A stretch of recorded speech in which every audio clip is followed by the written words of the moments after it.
ఈరోజు హైకోర్టులో కోర్టును కూడా తప్పుదోవ పట్టించే విధంగా అసలు నోటీసులు ఇవ్వకుండా దౌర్జన్యంగా చేస్తున్నారని ఏ విధంగా చూపించారు.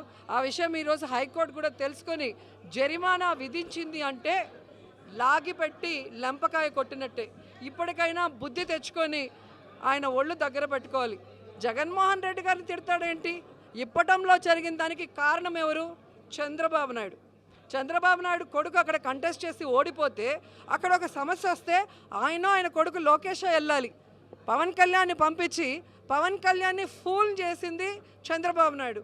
అలాంటి చంద్రబాబు నాయుడిని పంతం పడతాను, ఆయన భరతం పడతానని చెప్పకుండా సంబంధం లేని జగన్మోహన్ రెడ్డి గారిని ప్రతిసారి కూడా మాట్లాడుతుండటం చూస్తుంటే తన ఉనికి కోసమే ఈరోజు పవన్ కళ్యాణ్ మాట్లాడుతున్నాడు అనేది అర్థమవుతుంది.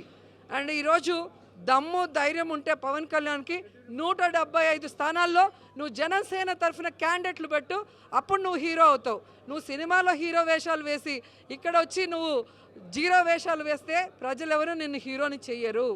ప్రజలకు తెలుసు. ఇప్పుడే నేను స్టేజ్ మీద కూడా చెప్పాను, కులం మతం పార్టీలకు అతీతంగా ప్రజలు మనకి ఎవరికి ఓటేస్తే మనకి అండగా ఉంటారు, మన జీవితాల్లో వెలుగు నింపుతాడు, మన రాష్ట్రాన్ని అభివృద్ధి వైపుకు నడిపిస్తారో వాళ్ళకే ప్రజలు ఓటేస్తారు. ఇలా ప్రజల్ని ఎప్పటికప్పుడు యామార్చాలన్నదో మోసం చేయాలనో లేదా పిచ్చి పిచ్చి వేషాలు వేస్తూ ఆ రోజు వెహికల్లో వచ్చాడు. ఏ విధంగా వచ్చాడు? ఒక రౌడీలాగా వచ్చాడు. ఏదైనా యాక్సిడెంట్లు జరిగితే ఎంతమంది ప్రాణాలు పోయి ఉంటాయి? అవి ఏమీ కూడా ఒక బాధ్యత లేకుండా, ఒక పద్ధతి లేకుండా, ఒక పొలిటికల్ లీడర్ అంటే ఓర్పు ఉండాలి, ఓర్పు లేకుండా పిచ్చి పిచ్చిగా బిహేవ్ చేసే వాళ్ళకి ఎప్పటికీ ప్రజలు ఓటేయరు.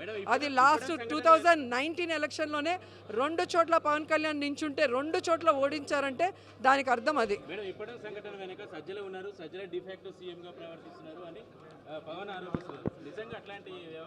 ఇప్పుడు మీరు అడిగిన వాళ్ళకైనా కొంచెం కామన్ సెన్స్ ఉండాలి.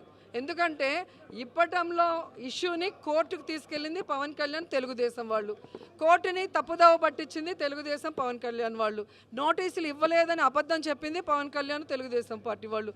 ఈరోజు నోటీసులు ఇచ్చిన తర్వాత నోటీసుల్ని యాక్సెప్ట్ చేసి కొట్టడానికి ఓకే అన్న తర్వాత అది కూడా వాళ్ళ సొంత ల్యాండ్, పట్టా ల్యాండ్ కాదు, ఆక్యుపై చేసింది. ఆక్యుపై చేయటం కూడా ఒక తప్పే.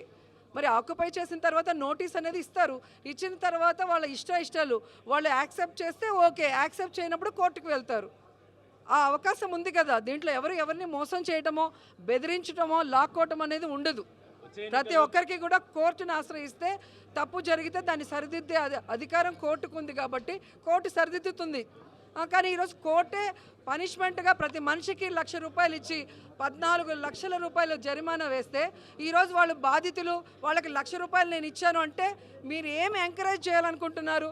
గవర్నమెంట్ ల్యాండ్లో ఆక్యుపై చేసేయండి, పక్క వాళ్ళ పట్టా ల్యాండ్లో ఆక్యుపై చేసేయండి, మీకు ఎవరైనా అడిగితే మేము వచ్చి ధర్నా చేస్తామని ఒక రాంగ్ మెసేజ్ ఇస్తున్నారా పవన్ కళ్యాణ్ గారు అని నేను అడుగుతున్నాను.